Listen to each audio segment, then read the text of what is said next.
বাঁচাও, বাঁচাও, help, please help. আরে কেউ আছো এখানে? আরে প্লিজ আমাকে বাঁচাও। হ্যালো,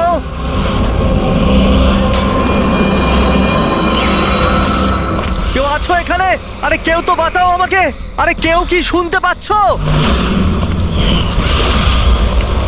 আরে কেউ তো বাঁচাও আমাকে। আরে কেউ তো আমার আওয়াজ শুনছো? বাঁচাও।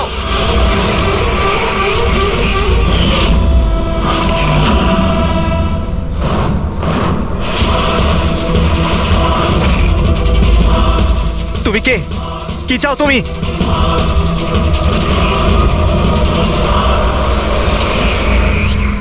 আরে বাঁচাও, বাঁচাও, বাঁচাও আমাকে, বাঁচাও। স্যার, আওয়াজ ওখান থেকে আসছে। বাঁচাও আমাকে। আরে কেউ কি আছো? আরে কেউ আছো এখানে? কেউ আমার কথা শুনতে পাচ্ছো? আরে আমার কথাটা তো শোনো। বাঁচাও।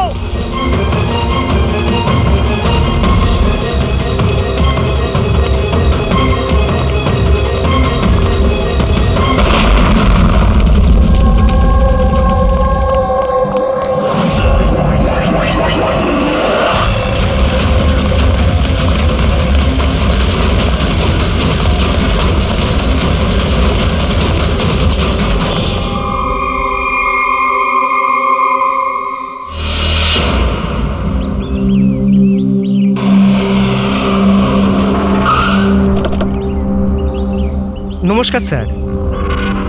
নমস্কার স্যার।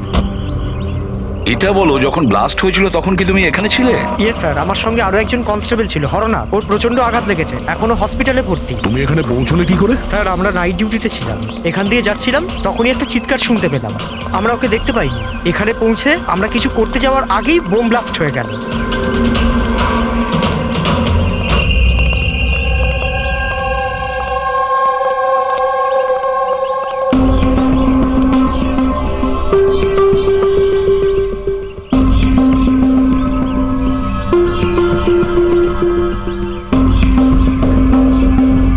একটা কথা বলো আমায়, যখন তুমি এখানে এসেছিলে তখন তুমি এখান থেকে কাউকে যেতে দেখেছিলে বা পালাতে দেখেছিলে? হ্যাঁ স্যার, আমি ওকে তাড়াও করেছিলাম, কিন্তু ও পালিয়ে গেল। ও আমার আগেই ছিল, কিন্তু জানি না কেমন করে অদৃশ্য হয়ে গেল। আর এখানে হরনাথের অবস্থা ভালো ছিল না, তাই আমি ওর কাছে ফিরে এলাম। ঠিক করেছো তুমি, গুড ওয়ার্ক। পঙ্কজ, একটু ওদিকটা চেক করো, দেখো বোমের কোনো অবশিষ্ট অংশ পাও কিনা। আর যদি কিছু পাও তাহলে ওটা এভিডেন্সে পাঠিয়ে দাও।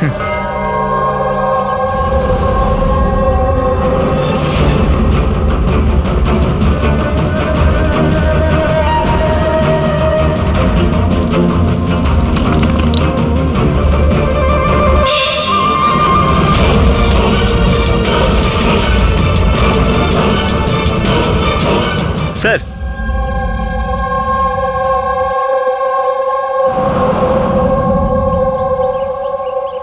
ডাইনামাইট স্টিক, আর স্যার এতে ব্যাচ নাম্বারও লেখা আছে। অ্যারোডাইনামিক।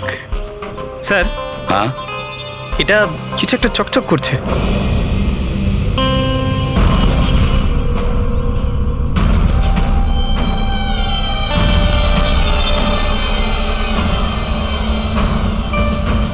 দেখি একটু।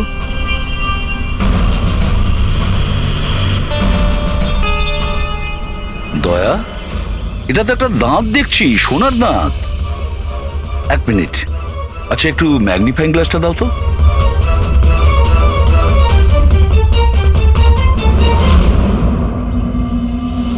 দয়া, দেখো এতে কিছু লেখা আছে। হ্যাঁ স্যার, NK লেখা আছে। এনকে? আচ্ছা, এটা মরে যাওয়া লোকটার নামের ইনিশিয়াল নয় তো? হতেই পারে দয়া। এটা আবার হয়নি তো এই নামে যে আছে তাকে কিডন্যাপ করা হয়েছে? আর যদি কিডন্যাপ হয়ে থাকে স্যার, তো ওর বাড়ির লোক নিশ্চয়ই কোথাও না কোথাও কিডন্যাপ হওয়ার রিপোর্ট লেখাবে। হ্যাঁ, চেক করতে হবে, দেখতে হবে যে এই নামের কতজন ব্যক্তি নিখোঁজ হয়েছে।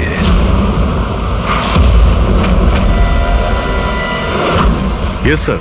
লোকাল পুলিশ থেকে জানা গেছে যে মিসিং কমপ্লেন্ট নবীন কুমারের। নবীন কুমারের স্ত্রীর সঙ্গে আমি ফোনে কথা বলেছি। উনি বলেছেন যে এই নবীন কুমারের একটা দাঁত সোনার ছিল।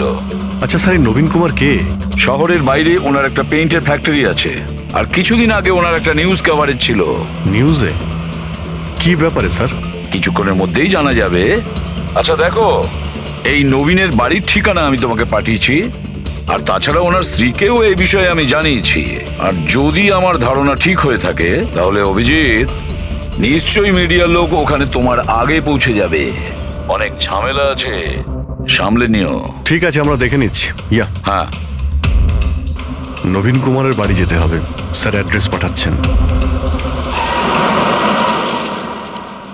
নবীন কুমার মুর্দাবাদ! নবীন কুমার মুর্দাবাদ! নবীন কুমার মুর্দাবাদ! নবীন কুমার মুর্দাবাদ! নবীন কুমার মুর্দাবাদ! নবীন কুমার মুর্দাবাদ! নবীন কুমার মুর্দাবাদ! নবীন কুমার স্যার স্যার স্যার আপনি কি নবীন কুমারকে পরে, arrest পরে। দেখেছেন স্যার? পরে বলছি। স্যার, CID পরে আপনারা আমাদেরকে কাজ করতে দিন, প্লিজ। আপনারা দেখি সরে যান, যেতে দিন দেখি। সরে যান, সরে যান বলছি। দেখুন, এইসব কিছু বন্ধ করুন আপনারা। দাঁড়ান।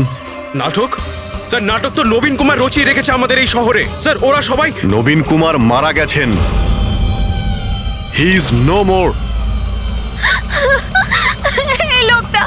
এই লোকটা মেরেছে আমার স্বামীকে। খুনি এরা সবাই। এবার বলবে নাকি জেলে ঢুকিয়ে দেবো? বলো, কেন করছো এইসব? স্যার, আমরা মারিনি স্যার। স্যার, নবীন কুমারের রঙের ফ্যাক্টরি আছে স্যার, যেখানে প্রতিদিন 1000 টনেরও বেশি বিষাক্ত আবর্জনা নদীতে ফেলা হয় স্যার। স্যার, আমরা তো আন্দোলনকারী, আমরা ওনার এগেনস্টে আন্দোলন করছি। স্যার, বিশ্বাস করুন, আমরা ক্রিমিনাল নই, আমরা সোশ্যাল ওয়ার্কার স্যার। মিথ্যে কথা, মিথ্যে বলছে। হুমকি দিয়ে রেখেছিল আমার স্বামীকে। রোজ রোজ হুমকি দিত। না স্যার, আমি কোনো ধমকি দিতাম না, সে তো কোনো অন্য লোক স্যার। কারা? কাদের কথা বলছো? স্যার, ওরা সেই সব লোকগুলোই যারা সোশ্যাল সার্ভিসের নামে খারাপ কাজ করে, ল ইন অর্ডারের মিসইউজ করে স্যার। স্যার, আমি আর আমাদের প্রোটেস্টার্স আমাদের মধ্যে কেউ নয় স্যার। কি ধরনের হুমকি আসতো আপনার স্বামীর কাছে? কি হয়েছিল? এ নাও চা। আরে বাহ, গরম গরম চা। আচ্ছা, ওই এনজিওটার কি হলো? ওই এনজিও তো বিরক্ত করে মারছে, ফ্যাক্টরিতে ওয়ার্কার্সদের কাজ করতে দিচ্ছে না। এখন তো জল অনেক দূর করেই গেছে, মনে হচ্ছে পুলিশকে ডাকতে হবে। শোনো, বাহ নবীন বাবু, আপনাদের মতো সৎ লোক আবার পুলিশদের কাছে যাচ্ছে নাকি? তুমি ভেতরে কি করে এলে? আপনাকে মনে করাতে এসেছি যে আপনি যেটা করছেন সেটা ভুল করছেন। এখনো সময় আছে, শুধরে যান। Shut up! বেশি তর্ক করো না, এখন এই ঘর থেকে বেরিয়ে যাও। I said get out! আর কোথায় কোথায় ঢুকতে দেবেন না, আর কাকে কাকে আটকাবেন। আমাদের মতো লোক আপনাদের মতো লোককে ভয় পায় না, বুঝতে পেরেছেন? আর কেন জানেন? কারণ আমরা আপনাদের মতো খারাপ কাজ করি না। আজ তো আমি আপনার ঘরে ঢুকেছি। যদি আপনি আপনার স্বার্থের জন্য অসহায় মানুষদের জীবন নিয়ে খেলা যদি বন্ধ না করেন, তাহলে আপনার ফ্যাক্টরিতেও ঢুকবো। তোমাদের মতো গুন্ডাদেরকে না আমি সিধে করতে পারি, আর এই ফালতু ধমকিগুলো না অন্য কাউকে গিয়ে দেবে। আমার যা করার আমি তাই করব, আর তোমার যা করার করে নাও। আমি ধমকি দিচ্ছি না, বোঝাচ্ছি। যদি এই উল্টোপাল্টা কাজ বন্ধ না করেন, তাহলে আপনার ফ্যাক্টরি তো আমি বন্ধ করিয়েই ছাড়ব। তুই আমার ফ্যাক্টরি বন্ধ করবি? হ্যাঁ, ফ্যাক্টরি বন্ধ করবি তুই আমার? শোনো, শোনো প্লিজ, প্লিজ তুমি শান্ত হও। আর আপনি ওকে বিরক্ত করা বন্ধ করুন। আপনি যান এখান থেকে প্লিজ। প্লিজ বলছো তুমি একে? হ্যাঁ, আমি তোকে লাথি মেরে বার করে দেবো। চল! এটা কোত্থেকে আওয়াজ এলো?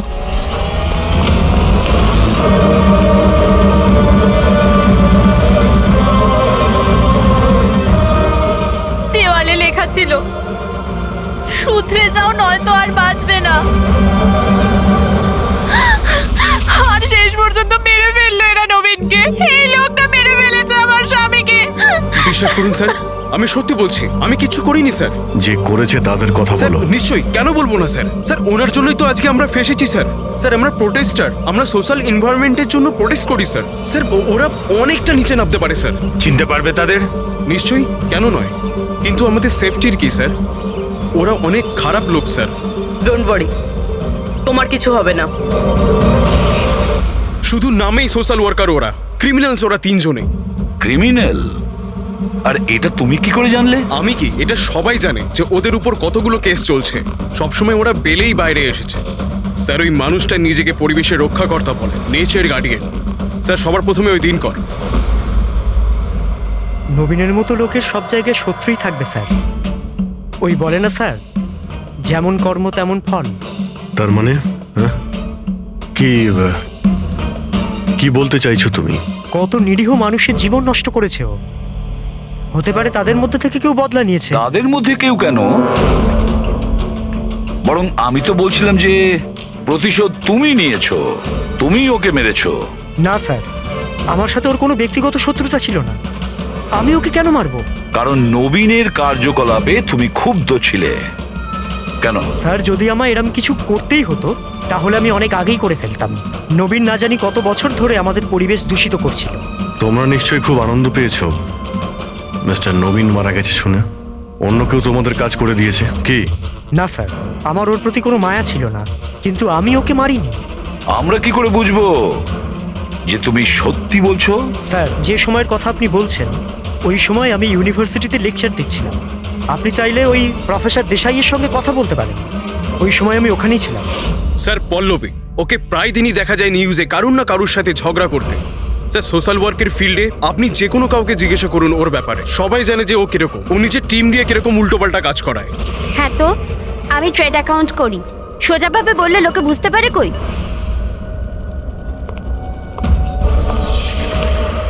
কিন্তু আমি সোজা পয়েন্টে আসছি।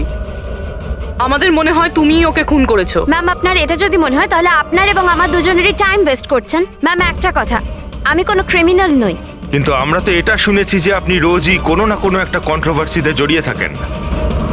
স্যার, ব্যাপারটা হলো কি, যদি কোনো সৎ লোক সাহস করে সত্যের পিছনে দাঁড়ায় না, তো মানুষ ভয় পেয়ে যায়, সহ্য করতে পারে না, বিশেষ করে যদি সে একটা মেয়ে হয়। আপনি তো জানেনই সোসাইটির কি মেন্টালিটি। তাই নাকি? আমার তো আপনার মেন্টালিটি ঠিক মনে হয় না। কেন? শুধুমাত্র এই জন্যই যে আমি কাউকে ভয় পাই না? আপনাকেও নয়। এই জন্য আমি ক্রিমিনাল হয়ে গেলাম? এমনিতেও আমি কাল রাতে নিউজ লাইভের ডিবেটে ছিলাম, আপনি চাইলে চেক করতে পারেন। আমি চাইলেও নবীনকে খুন করতে পারতাম না। ম্যাডাম, আপনি কিন্তু এই কাজটা নিজের লোকদের দিয়ে করিয়ে থাকতে পারেন। তো ঠিক আছে, আপনার যদি এত কনফিডেন্স থাকে তো প্রুফ করে দিন, আপনি পাঠিয়ে দিন আমাকে জেলে।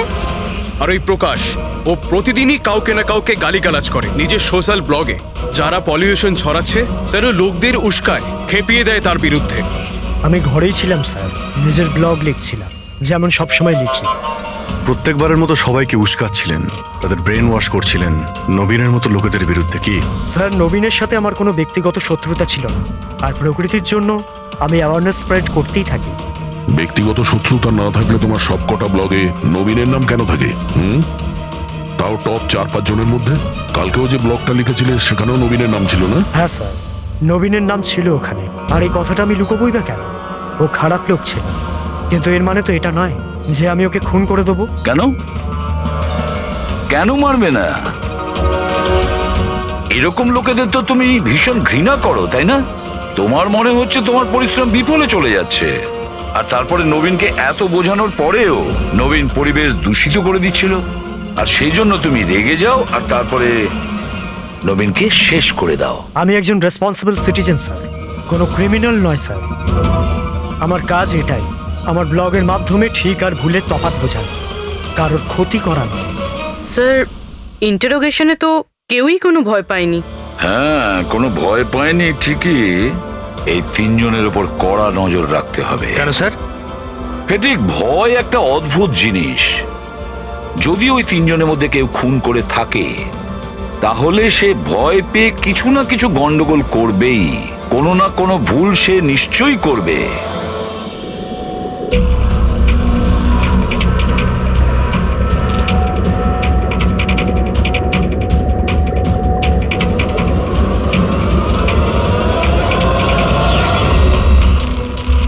সারিকা, দেখো এটার উপর কোনো ফিঙ্গারপ্রিন্ট আছে কিনা চেক করো।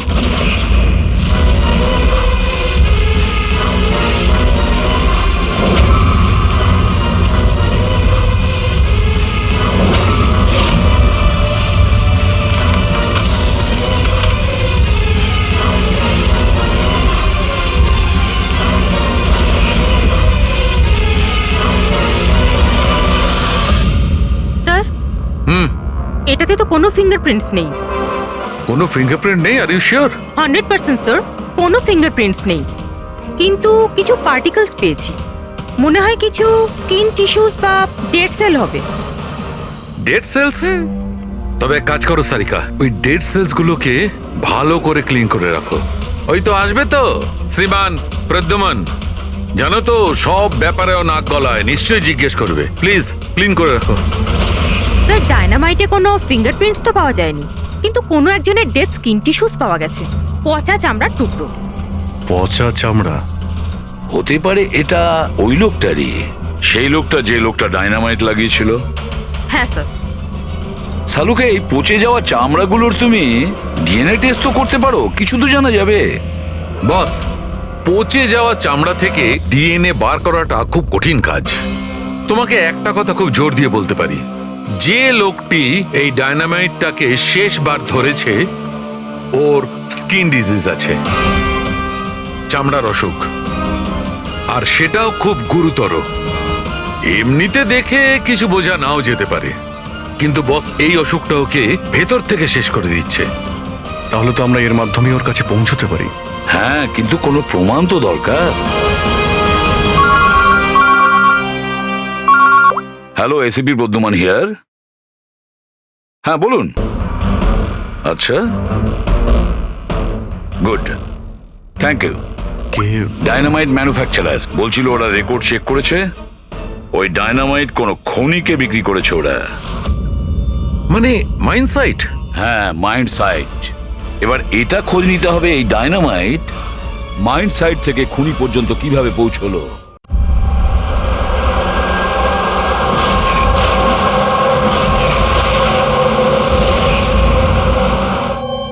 একটা ডায়নামাইট ওইদিকে লাগাও, ঠিক আছে?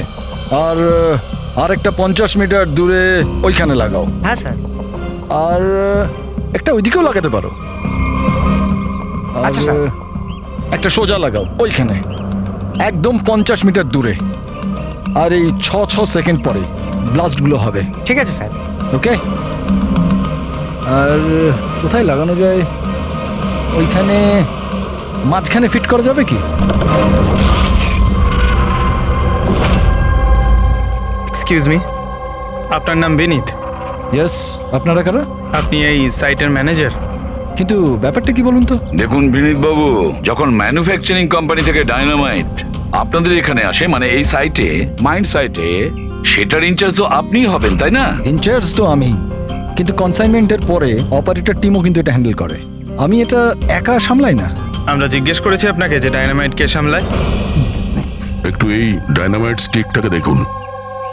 আচ্ছা, ব্যাচ নাম্বার দেখে আপনি কি বলতে পারেন এই লটের বাকি ডায়নামাইট স্টিকগুলো কোথায় আছে?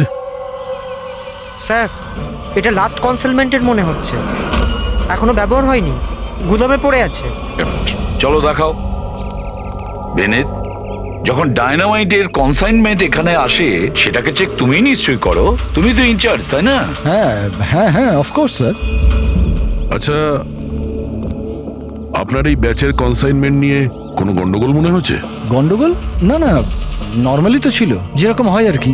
কিন্তু আপনি এটা জিজ্ঞেস করছেন কেন? নর্মাল আছে তো, যেমনটা থাকে। প্রতিটা বক্সে 10টা করে লেখা আছে স্যার। এটা খুলে দেখো তো কতগুলো আছে, গুনো।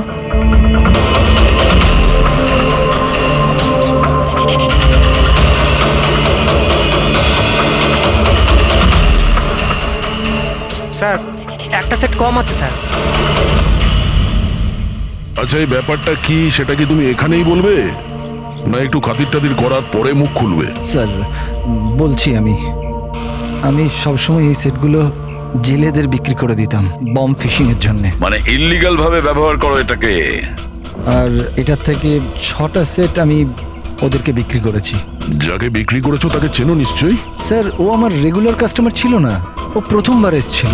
আর আমি ওর মুখটাও ভালো করে দেখিনি, কিন্তু স্যার ওর হাতের চামড়াগুলো অদ্ভুত রকমের হয়ে গেছিল, বোধহয় ও অসুস্থ ছিল। এর মধ্যে কাউকে চেনো?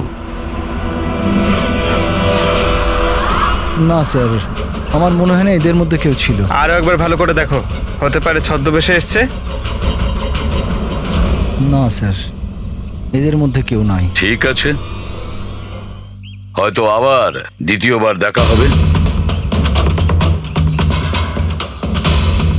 স্যার আমার মনে হচ্ছে যে আমাদের ওই লোকেদের লিস্ট বানাতে হবে যাদের এই ধরনের রোগ আছে। জানি ব্যাপারটা খুব মুশকিলের, কিন্তু ট্রাই তো করা যেতে পারে। না না, ট্রাই তো করতেই হবে দয়া। প্রত্যেকটা বড় বড় হসপিটাল আর ছোটখাটো নার্সিং হোম এবং ক্লিনিকগুলোতে গিয়েও খোঁজ নাও এরকম রোগের পেশেন্টের ব্যাপারে। হতে পারে আমাদের ভাগ্য যদি ভালো থাকে কিছু প্রমাণ আমরা পেয়ে যাব। Sir let's go.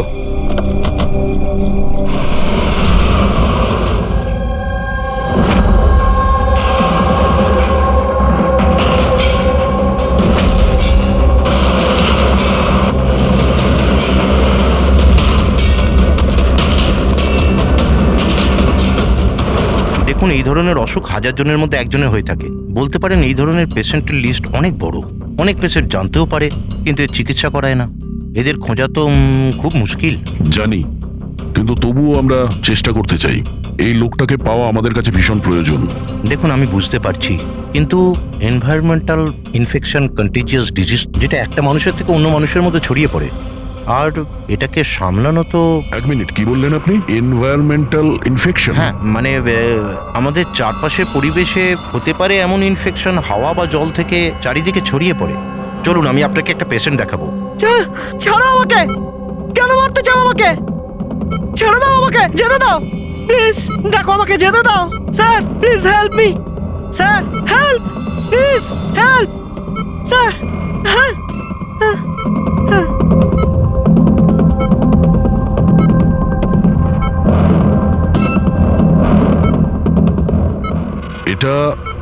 এটা এনভায়রনমেন্টাল ইনফেকশনের কেস। নিউরোলজিক্যাল ইনস্টেবিলিটি এই ধরনের অসুখ সাধারণত পেশেন্টের মাথা ধীরে ধীরে খারাপ করে দেয়।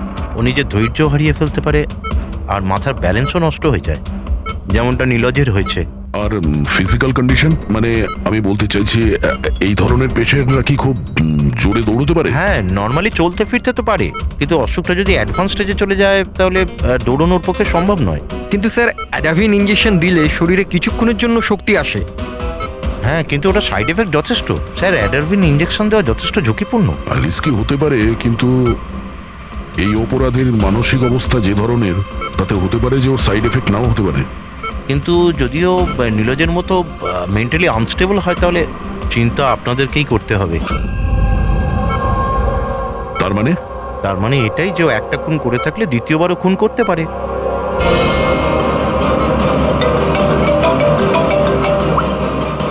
হ্যাঁ স্যার। কি প্রকাশ পঙ্কজকে ফাঁকি দিয়ে পালিয়ে গেছে?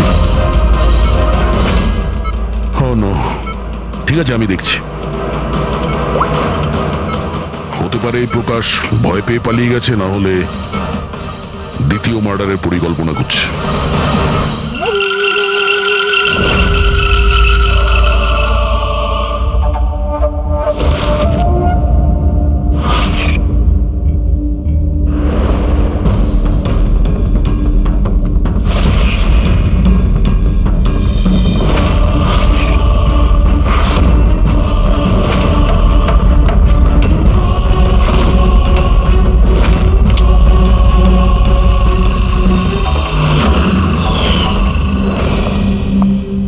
আরে বাবা, আজ তুমি তাড়াতাড়ি উঠে পড়লে।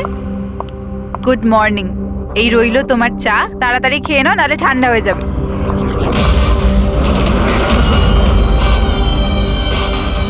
এটা কার পা?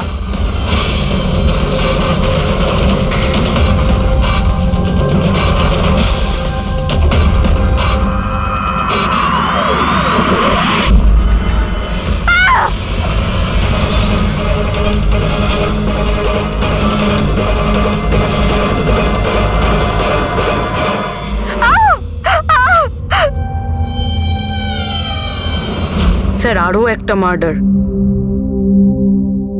ওই ডক্টর ঠিকই বলেছিলেন, ওই খুনির মাথা খারাপ হয়ে গেছে, ওর মানসিক অবস্থা ঠিক নেই। স্যার, মনে হচ্ছে খুন করার একটা প্যাটার্ন বানিয়ে ফেলছে এই খুনি।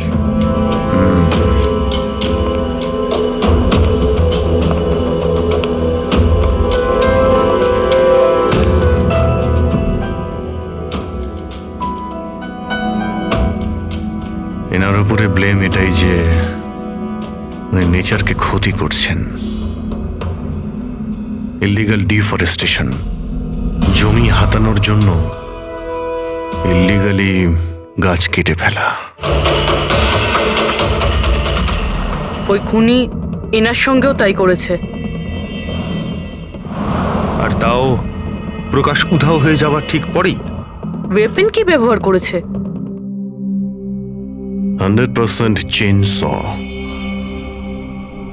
না হলে হাড়ের সঙ্গে মাংসকে এইভাবে কেটে বডিটাকে দু টুকরো করা এত সহজ নয়।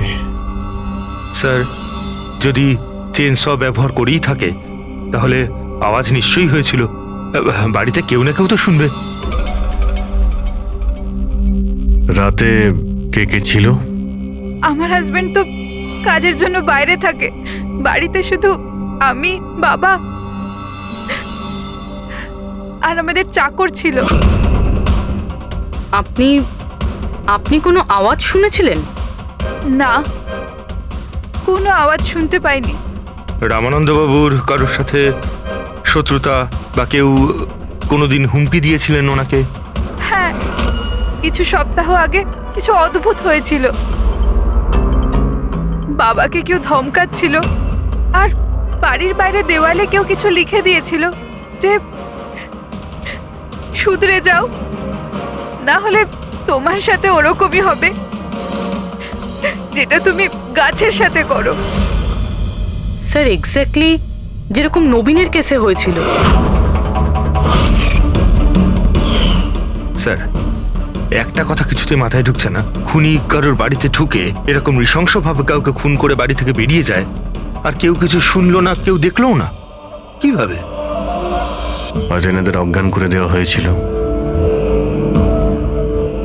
দেখুন, আমার সন্দেহ হচ্ছে যে আপনাদের অজ্ঞান করা হয়েছিল খাবারের মধ্যে কিছু মিশিয়ে, সেই জন্যে আপনারা কিছু শুনতে পাননি। অজ্ঞান?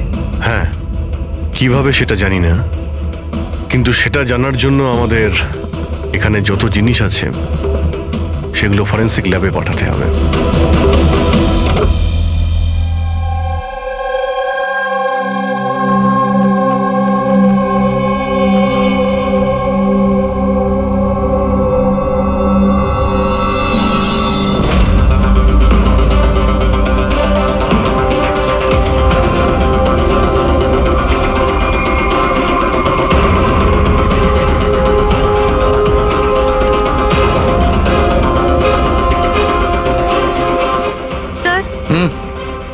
বাড়িতে যত রকম খাবার জিনিস ছিল চেক করে নিয়েছি, আর পানিও।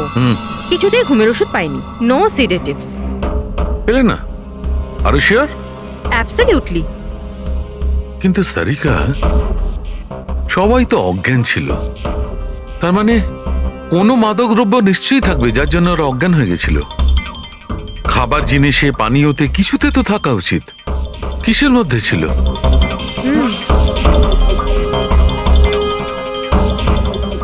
হ্যাঁ, মাদক দ্রব্য ছিল। এই এসিটার মধ্যে। এসিতে? ইয়েস, এই এসিতে মাদক দ্রব্য মেশানো হয়েছিল, আর এর হাওয়াটা ঘরের মধ্যে ঢোকা মাত্র মাদক দ্রব্য ছড়িয়ে পড়ে আর সবাই অজ্ঞান হয়ে যায়। হ্যাঁ, চেক ইট। ইয়েস।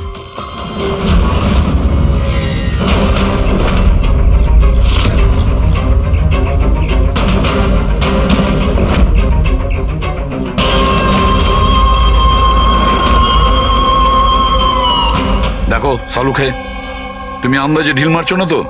এটা কি করে হতে পারে? এরকমই হয়েছে বস। এসিতেই মাদকদ্রব্য ছিল।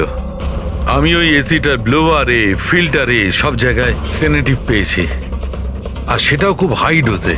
মাই গড, এটা কি করে হতে পারে? বস, এসিতে সেনেটিভ ছিল, মাদকদ্রব্য ঘরের মধ্যে ছড়িয়ে যায় আর সবাই অজ্ঞান হয়ে যায়। খুনি আসে আর বিনা বাধায় ওকে খুন করে, ও চলে যায়। কেউ কিচ্ছু শুনতে পায়নি। আচ্ছা ঠিক আছে। সালুকে ফোন করেছিল, বলছিল রামানন্দর বাড়িতে যে এসি মেশিনটা ছিল সেটাতে বিষাক্ত গ্যাস ভরা ছিল, অ্যানেস্থেটিক গ্যাস।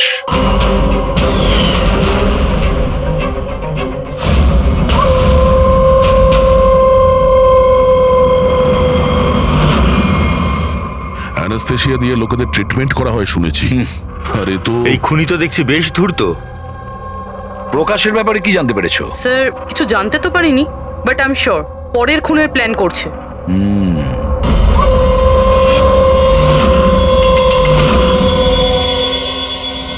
কিন্তু খুনি যদি অসুস্থ হয় তাহলে প্রকাশ তো ভালোই দৌড়িয়েছিল।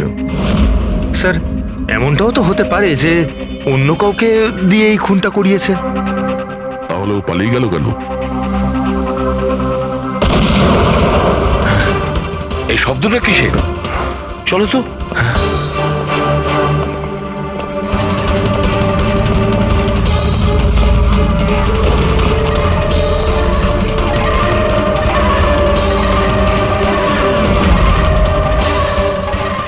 তোমাদের কাজ আমি করছি এসিপি, শহরকে পরিষ্কার, আর আমার এই রাস্তায় যে আসবে তাকেও আমি এই জগৎ থেকে পরিষ্কার করে দেব।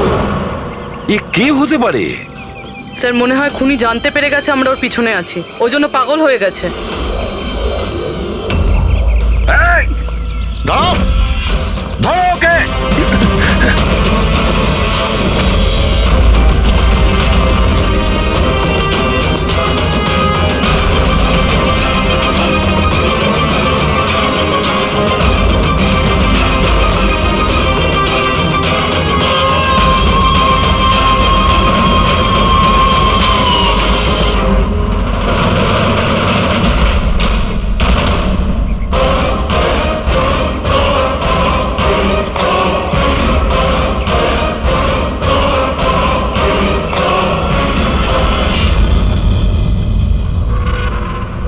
স্যার, সিআইডি থেকেই লিস্ট এসছে।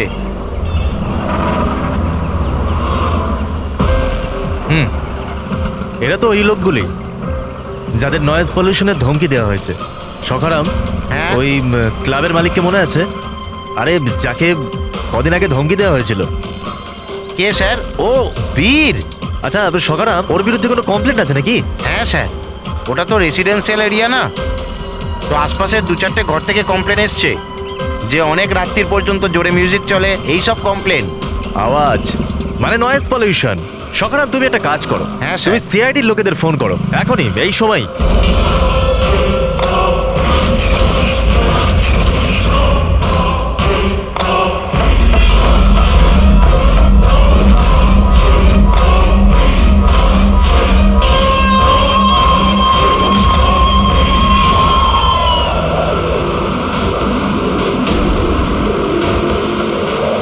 তাড়াতাড়ি করো অভিজিৎ, তাড়াতাড়ি। স্যার আমরা অন দা ওয়ে। ও নাইট ক্লাবের মালিক, ওর নাম বীর।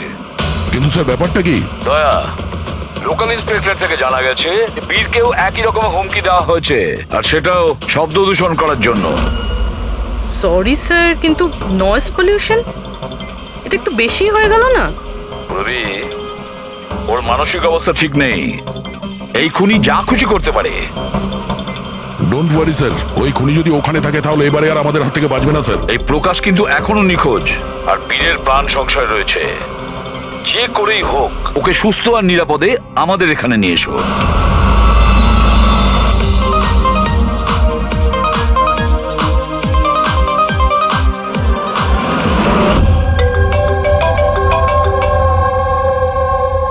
হ্যালো। হ্যালো বীর, আমি এসবি প্রদ্যুমান বলছি, সিআইডি থেকে। সিআইডি? কি হয়েছে স্যার? আমার কথা মন দিয়ে শোনো, তোমার প্রাণ সংশয় রয়েছে। কি মানে? মানে আমাকে কে মারতে চায়? দেখো বীর, যদি তুমি ক্লাবে থাকো তাহলে বাইরে কোনো মতেই যেও না। আমাদের অফিসার্স তোমার ওখানে যাচ্ছে তোমার সেফটির জন্য। আরো একটা কথা, ভিড়ের মধ্যেই থাকবে, লোকেদের মধ্যেই থাকবে, বুঝেছো? একা একদম থাকবে না।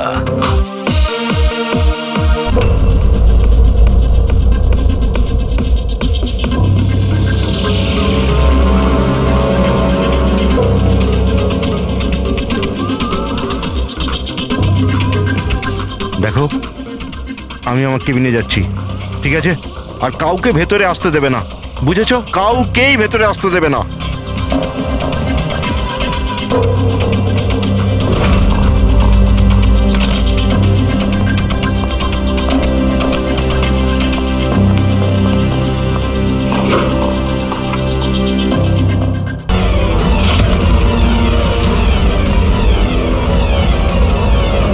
সিআইডি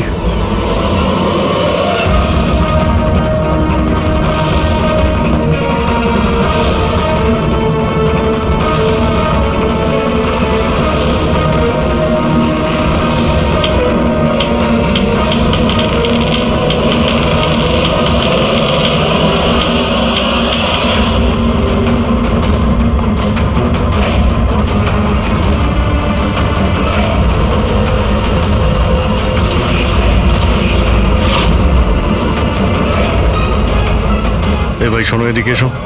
হ্যাঁ স্যার। বীর কোথায়? স্যার উনি কারুর সাথে দেখা করতে চান না। আমরা সিআইডি থেকে আসছি। কোথায় ও? আসুন স্যার।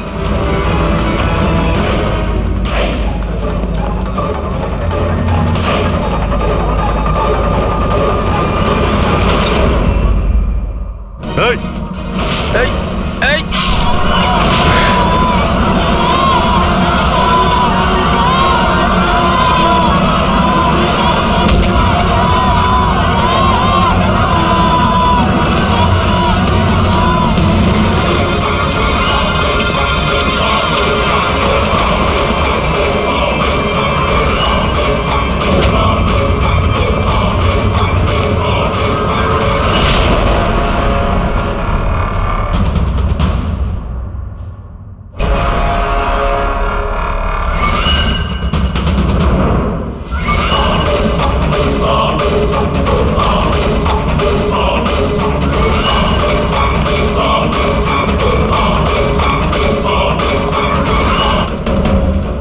আরে গেল কোথায়?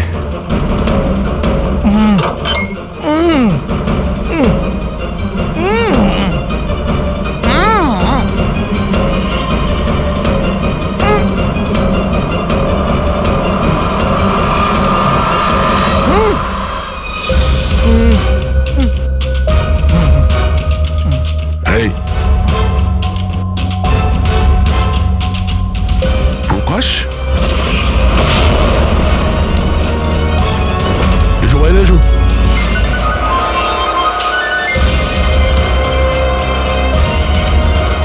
তুমি এখানে কি করছিলে? হ্যাঁ, আমাদের হাত থেকে বাঁচার জন্য কি এইসব করছিলে? না অভিজিৎ, মনে তো হচ্ছে না। এর হাত পা বাঁধা ছিল। মনে হচ্ছে কেউ হাত পা বেঁধে ওকে এখানে ফেলে দিয়েছে। রবি, এসপি স্যারকে ফোন করে বলো যে প্রকাশকে পাওয়া গেছে, আর ওর একটু ফার্স্ট এড করে দাও। স্যার যাও। চলুন। বুঝতে পারছি না প্রত্যেকবারও পালিয়ে যাচ্ছে কি করে। ও কোথায় লুকিয়ে পড়ছে? হয় ও আকাশে উড়ে গেছে, না হলে মাটিতে ঢুকে গেছে।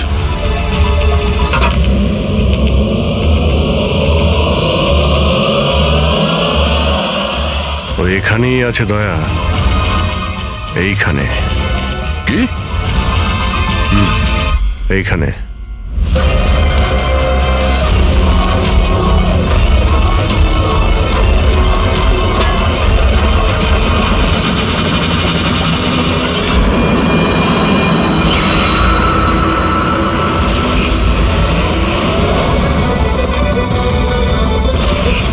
বাইরে আয়। কি খুন করার সময় নিজের হাত তো কাঁপেনি, এখন কেন কাঁপছে? জেলে যাবার ভয়? এই অ্যাড্রিনালিনের অ্যাকশন শেষ হয়ে গেছে। হ্যাঁ? যে ইঞ্জেকশন নিয়ে তুমি পালাচ্ছিলে তার কাজ কিন্তু শেষ হয়ে এসেছে। এবার তুমি মুখ খুলবে নাকি মুখ খোলার জন্য একটা ইঞ্জেকশন দিতে হবে? আমি কোনো মজা পাই না ইঞ্জেকশন নিতে। এটা আমার এক বাধ্যতা, যেটা আমাকে নিতে হয়। একটা সময় ছিল যখন আমি শক্তিশালী এবং মজবুত ছিলাম, কিন্তু আমার একদিন খারাপ সময় এলো আর আমি একটা রোগে আক্রান্ত হলাম। ফ্যাক্টরি আর ওখান থেকে নির্গত বিষাক্ত ধোঁয়া আর আবর্জনা, যে পলিউশন ছিল তাতে কয়েক লাখ লোক ইনফেক্টেড ছিল। জানি না রোজ কত পেশেন্ট আসতো। ওদের সাথে থাকতে থাকতে আমিও অসুস্থ হয়ে পড়েছিলাম। এই রোগটা কবে হয়েছিল আপনার? 6 মাস আগে। আর এই 6 মাসে এই রোগ তোমার শরীরের সঙ্গে সঙ্গে তোমার মাথারও ক্ষতি করতে শুরু করে দিয়েছে। তুমি জানো তুমি কি করেছো? হ্যাঁ, আমি কারোর কোনো ক্ষতি করিনি, ক্ষতি করেছে ওরা। হাওয়া, জল সবেতে বিষ মিশিয়ে দিয়েছিল। ব্যাস, তখনই আমি ঠিক করেছিলাম যে লোকেরা আমার এই অবস্থা করেছে তাদের আমি ছাড়বো না। আমি বদলা নিয়েই ছাড়বো। আর সেই কারণে তুমি বিএমসিতে চাকরি নিয়েছিলে, যাতে এই শহরের পুরো ড্রেনেজের নকশাটা তুমি জানতে পারো। তার সুযোগ নিয়ে তুমি ওখান থেকে পালিয়ে যেতে, আর আমাদের মনে হতো যে কোথায় তুমি হঠাৎ করে অদৃশ্য হয়ে গেলে।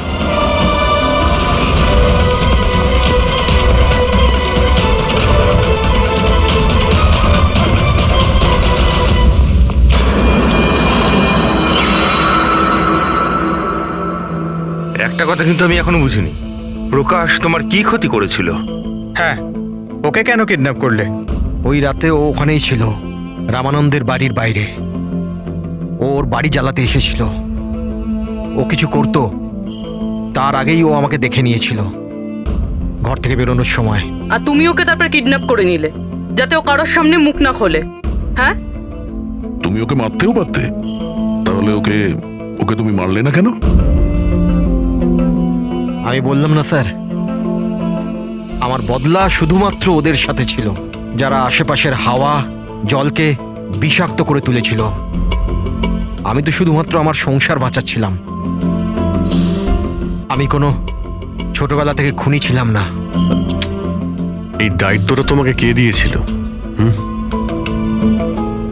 শোনো, তোমার এই প্রতিশোধের আগুনে এতগুলো লোকের প্রাণ গেছে। এই কাজটা তোমার একদমই করা উচিত হয়নি। খুব অন্যায় করেছো তুমি।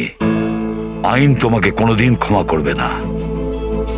কঠোর থেকে কঠোরতম শাস্তি হবে তোমার।